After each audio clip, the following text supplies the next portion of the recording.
यार एक चीज है जो मुझे बहुत ही टाइम से बॉदर कर रही है। हम लोग जब भी बॉलीवुड वर्सेस साउथ की बात करते हैं तो हम बॉक्स ऑफिस नंबर्स पे जाते हैं। पुष्पा टू ने इतना कमाया, धुरंधर ने इतना कमाया। लेकिन मैं आज वो कॉन्वर्सेशन नहीं करने वाला।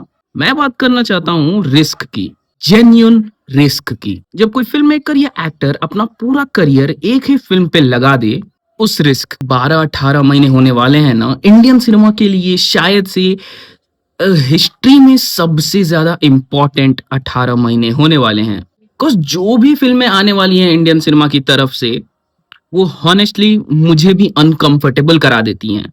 कॉज जिस स्केल पर ये लोग अपनी फिल्म्स को रिलीज करने वाले हैं, इंडियन सिनेमा के कुछ मेकर्स, भाई ऐसा शायद ही कभी हुआ है। इनफैक्ट ये पहली बार है जो इतना बड़ा रिस्क लेने वाले हैं मेकर्स इंडियन सिनेमा से। नितेश तिवारी जिन्होंने दंगल बनाया है, उन्हों वही अब रामायण फिल्म बनाने वाले हैं।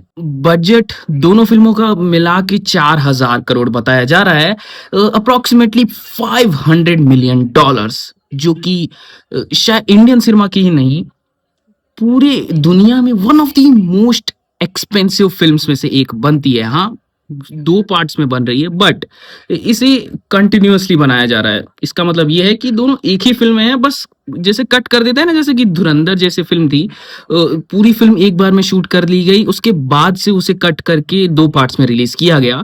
वैसा ही कुछ रामायण के साथ भी होने वाला है। ये सिर्फ एक फिल्म नहीं है, ये एक फ्रैंचाइज है जिसका साइज हॉलीवुड के मार्वल फिल्म्स से compete करता है। और स्टोरी क्या है? रामायण। एंड इस स्टोरी से हर एक बच्चा बच्चा, हर एक गली में, हर एक मतलब इंडिया की जितनी भी ऑडियंस है, सबको इसके बारे में पता है। लेकिन यही तो दिक्कत है, सबको इसके बारे में पता है तो हमें नया क्या दिखाएंगे ये लोग?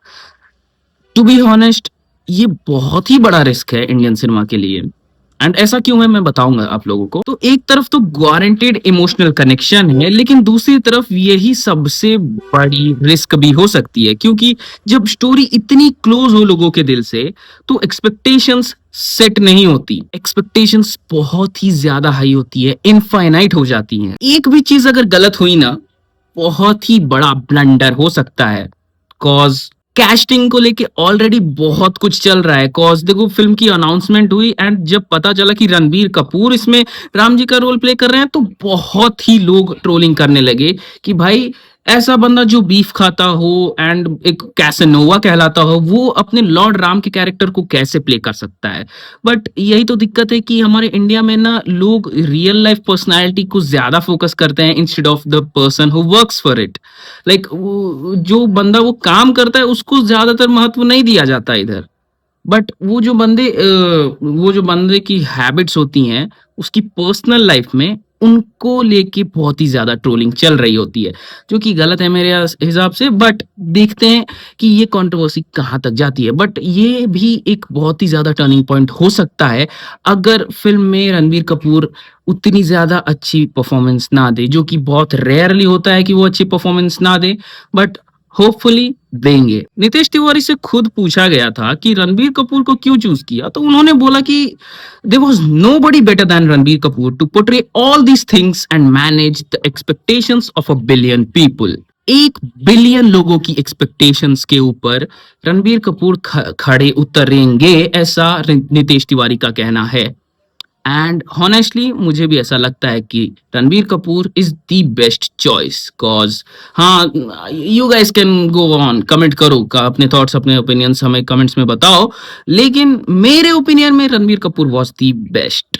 कॉज इस जनरेशन में रणबीर कपूर जैसी एक्टिंग बहुत ही कम लोग करते हैं। इससे तो यही पता चल रहा है कि रामायण एक बहुत ही बड़ा रिस्क है बॉलीवुड की तरफ से। एंड ये अकेला रिस्क पूरे इंडियन सिनेमा की हिस्ट्री बदल के रख सकता है।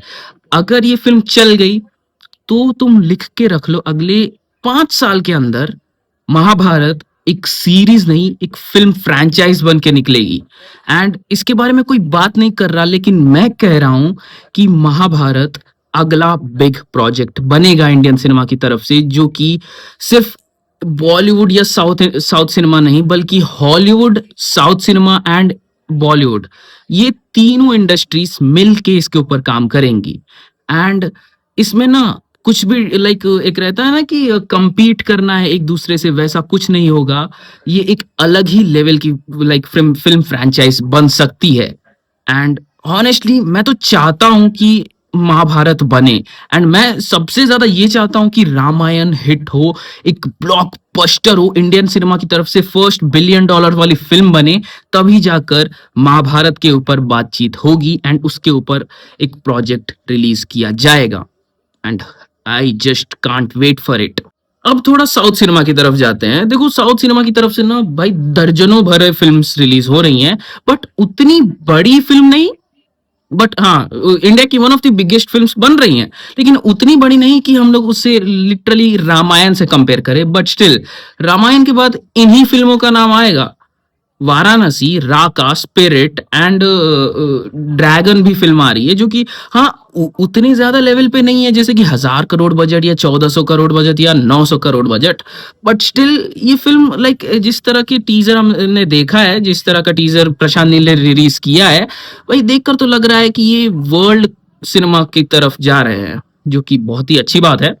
बट स्टिल भाई ड्रैगन को मैं लाइक इसमें गिनूं, लाइक काउंट करूं, लाइक हिस्ट्री बदल दे इंडियन सिनेमा की वैसी फिल्मों में, मे बी हिस्ट्री बदल दे। बट ये कुछ फिल्में हैं जो कि इंडियन सिनेमा की हिस्ट्री बदल के रख सकती हैं, लेकिन इनका बजट उतना नहीं है जितना कि रामायण का है। 2000 करोड़ सिर्फ पार्ट 1 का, जो कि अनथिंकेबल है।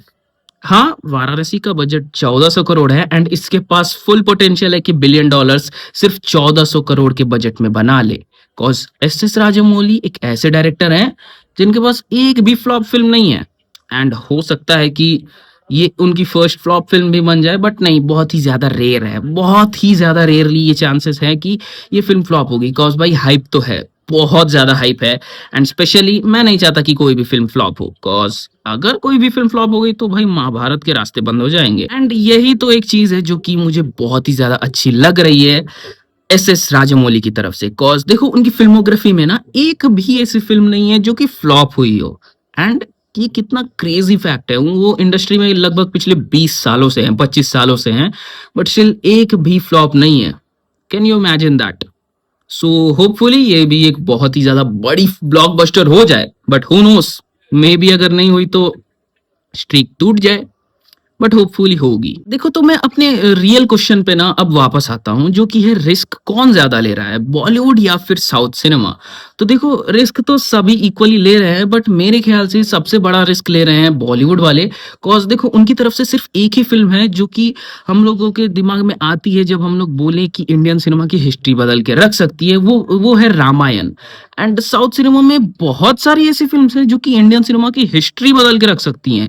राका फिल्म आ रही है अल्लू अर्जुन की, वाराणसी फिल्म आ रही है, स्पिरिट फिल्म आ रही है, ड्रैगन फिल्म आ रही है, फौजी फिल्म आ रही है, एंड एक और लाइक हनुमान फ्रैंचाइज है ना, लाइक 2 साल पहले एक रिलीज हुई थी फिल्म जिसमें लास्ट में हनुमान जी आए थे, वो फ्रैंचाइज है। आई डोंट नो कितनी सारी फ्रैंचाइजेस हैं जो कि इंडियन सिनेमा की हिस्ट्री बदल सकती हैं साउथ सिनेमा की तरफ से। बट बॉलीवुड की तरफ से सिर्फ एक ही फिल्म है जो कि है रामायण। ये एक फ्रैंचाइज है, सिर्फ 2 पार्ट्स आएंगे इसकी, एंड ये सिर्फ इसी फिल्म के ऊपर डिपेंडेंट है पूरी की पूरी बॉलीवुड। एंड अगर ये फिल्म फ्लॉप हो गई ना तो भाई लंका लग जाएगी बॉलीवुड की, जो कि बहुत ही ज्यादा लाइक बड़ा रिस्क होगा बॉलीवुड की तरफ से। कॉज देखो एक ही फिल्म के ऊपर पूरा दाव लगा दिया है बॉलीवुड वालों ने, सो गट्स चाहिए होते हैं। एंड बॉलीवुड मे बी सिर्फ इस एक फिल्म से जितनी भी सारी कंपटीशन में फिल्में आ रही हैं, वाराणसी, राका, फौजी, स्पिरिट एंड बहुत न जाने कितनी सारी फिल्म्स, उन सभी को पीछे छोड़ सकती है। कॉज देखो भाई रामायण सिर्फ एक स्टोरी नहीं है, ये हमारा इतिहास है, एंड ऐसा इतिहास है कि भाई पूरा इंडिया शेक हो सकता है अगर इस फिल्म में अच्छे से इमोशंस कनेक्ट करा दिए तो। एंड मैं ऐसे ही हवा में नहीं बोल रहा हूँ, मैं जेन्यूनली बोल रहा हूँ, क्योंकि बाहुबली के टाइम पे जबकि वो एक फिक्शनल स्टोरी थी, उसी टाइम पे इसको इतना ज्यादा लाइक उस समय 1800 करोड़ कमा लिए थे फिल्म ने, एंड उसका रिकॉर्ड टूटने में लिटरली 7-8 साल लग गए। एंड ये बहुत ही ज़्यादा क्रेज़ी फैक्ट है। 7-8 साल लग गए उस फ़िल्म का रिकॉर्ड्स ब्रेक होने में। तो इमेजिन करो कि रामायण कितनी सारे रिकॉर्ड्स बनाएगी एंड कितने सारे रिकॉर्ड्स तोड़ेगी एंड हू नोज़ कि उसको तोड़ने में कितने साल लगे। सो मेरा तो यही कहना है कि भाई शायद रामायण किसी भी फ़िल्म से बड़ी फ़िल्म है एंड शायद ये सबसे बड़ा रिस्क है बॉलीवुड की तरफ से एंड इंडियन सिनेमा की तरफ से। कॉज़ अगर ये फ़िल्म फ्लॉप होती है तो बाकी की जो फ़िल्म्स है साउथ सिनेमा की तरफ से वो भी बहुत बार सोचेंगे कि भाई व्हाट इफ हमारी भी लंका लग गई तो क्या होगा? सो होपफुली ये फ़िल्म हिट हो, एटलीस्ट हिट हो। कॉज़ अगर ये फ़िल्म हिट भी हो गई तो भी एक बेंचमार्क सेट हो ही जाएगा कि इंडियन सिनेमा की तरफ से एक फ़िल्म आई थी, जो कि अच्छे खासे पैसे कमा के चली गई। स्टिल मैं कहूँगा कि इसे ब्लॉकबस्टर होना चाहिए, तभी जाके महाभारत के ऊपर कुछ ना कुछ एक्शंस लेंगे डायरेक्टर्स या प्रोड्यूसर्स। वेल आज की वीडियो में बस इतना ही एंड अगर आप लोगों ने वीडियो एंड तक देख ली है तो चैनल को सब्सक्राइब करना मत भूलना। अगर आप लोग मुझे जानते नहीं हो तो मैं हूँ Uditya and I don't know why कि मैं एंड में क्यों अपना इंट्रोडक्शन दे रहा हूँ, बट होपफुली अगर आप लोग एंड तक देख रहे हैं वीडियो तो आप लोगों ने जान लिया होगा। सो हाँ, ये जो बैकग्राउंड है ये मैं अपने गाँव में हूँ, सो इसलिए थोड़ा उसे इग्नोर करना। मैं जैसे ही अपने घर जाऊँगा तो ये सब मैनेज हो जाएगा। सो मिलते हैं अगली वीडियो में। अपने थॉट्स कमेंट्स में ज़रूर बताना। मिलते हैं अगली वीडियो में।